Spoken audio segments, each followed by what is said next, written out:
Hi everyone, I'm Tanaaz from foreverconscious.com and this is your weekly energy forecast for the week of August 6th.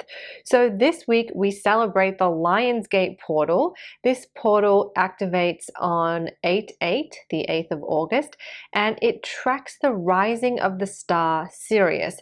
So Sirius has been revered across many ancient cultures. It is believed to be our spiritual sun. And at this time of year, it rises back into our sky after a period of being invisible. And if you remember, back at the start of July, we had the Sirius gateway, and this was when the Sun and Sirius came together in alignment. And that alignment was most active in the first week of July. However, now what Sirius is starting to separate itself from the sun so that we're able to see it again in the sky. And this was considered a very sacred time by many ancient cultures around the world. So if Sirius is our spiritual sun, this movement of Sirius back into our sky signified its rebirth, the rebirth of Sirius, and therefore the rebirth of our own spirit energy. And that is why the energy around this portal is so concentrated. It kind of, in a way, represents the rebirth of our own spirit energy. The refueling, the recharging, the reactivation of our own inner flame. And it happens at the heart of Leo season, right in the middle of Leo season we are at the moment. Leo is a very heart-centered sign. It is a sign that represents that inner flame, that inner light that lives within. And then we get this beautiful rising of our spirit energy, this rebirth of our spirit energy. So it really is a powerful time. It's a powerful time to align with our truth, align with our authenticity, to reactivate that inner flame, to reactivate that spirit energy that is the truth of who we are. So all of that is a wonderful, wonderful sort of energy to meditate on as the Lionsgate portal reaches its point of activation. The rising of Sirius actually happens from the end of July pretty much all the way through the month of August. It kind of depends where you live as to when you'll start to see Sirius coming up over that horizon. But August 8th has kind of been chosen as the activation date of the portal because of that beautiful numerology we have of the 8th day of the 8th month.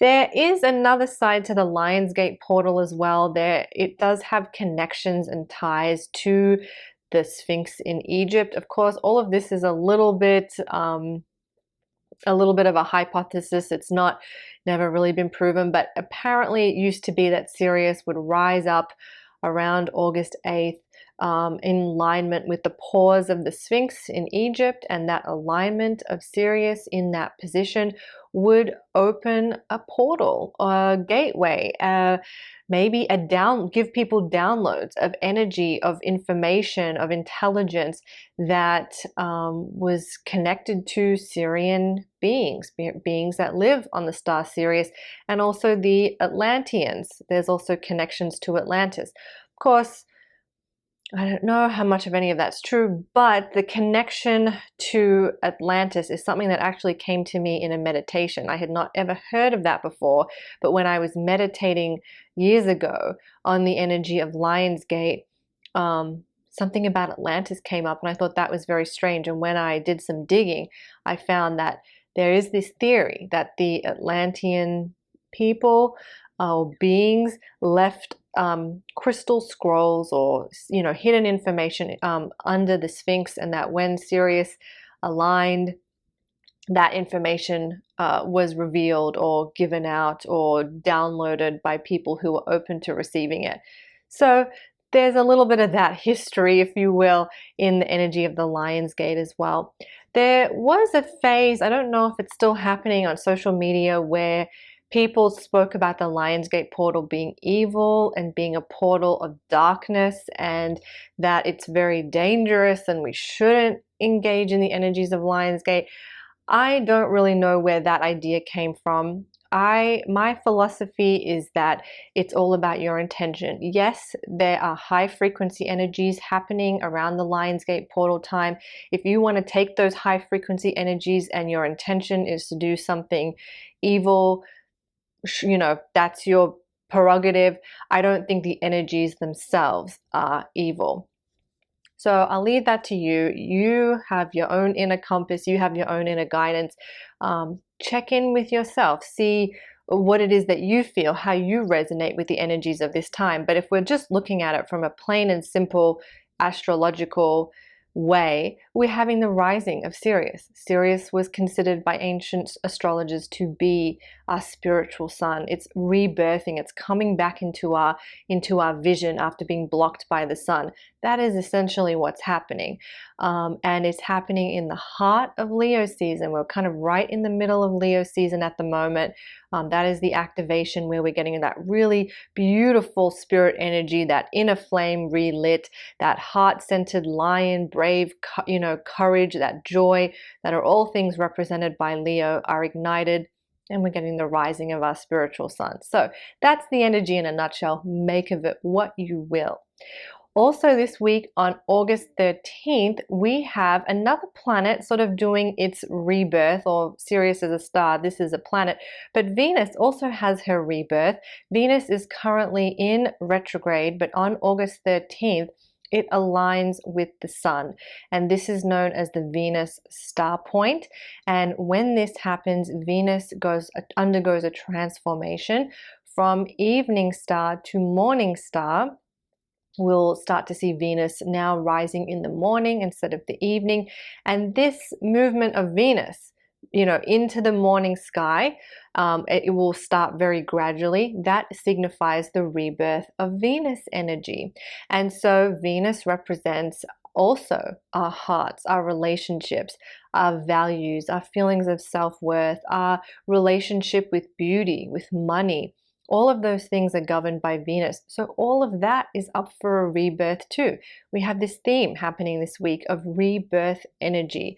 And then that kind of also leads us in, even though it happens the week following, into that Leo new moon, which is also a beautiful rebirth point. So we have 3 beautiful points of rebirth coming up in the next 2 weeks. When we have that Venus star point, so that's Venus aligning with the sun, and Venus is currently in retrograde, we may also start to receive more clarity and insights about whatever has come up for us under this Venus retrograde energy.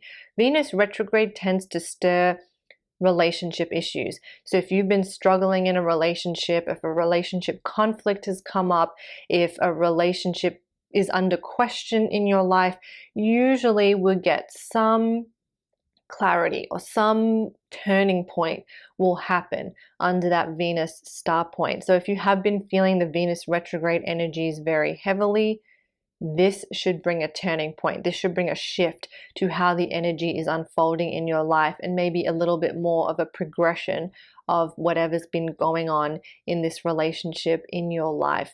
Venus also rules over money, so it could also be the relationship you have with money, the relationship you have with your appearance, because Venus is also beauty, and it obviously then relationships with others as well, and with yourself. So if you've been dealing with any of that since Venus has been in retrograde, this is a turning point on August 13th. So that is the energy for the week. We have a little bit of a theme, a lot of rebirth, a little bit more clarity coming into our awareness, even though we have strong retrograde energy right now, which can kind of make clarity a little harder to find.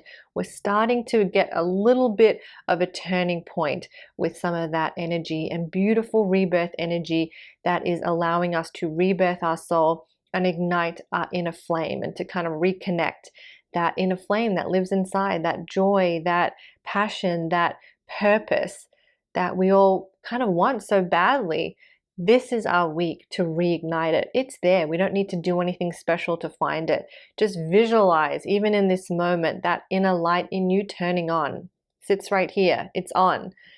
Turn it on. It glows, and then move through the world with that. I hope you found that helpful. You can find more at foreverconscious.com. Thank you all so much.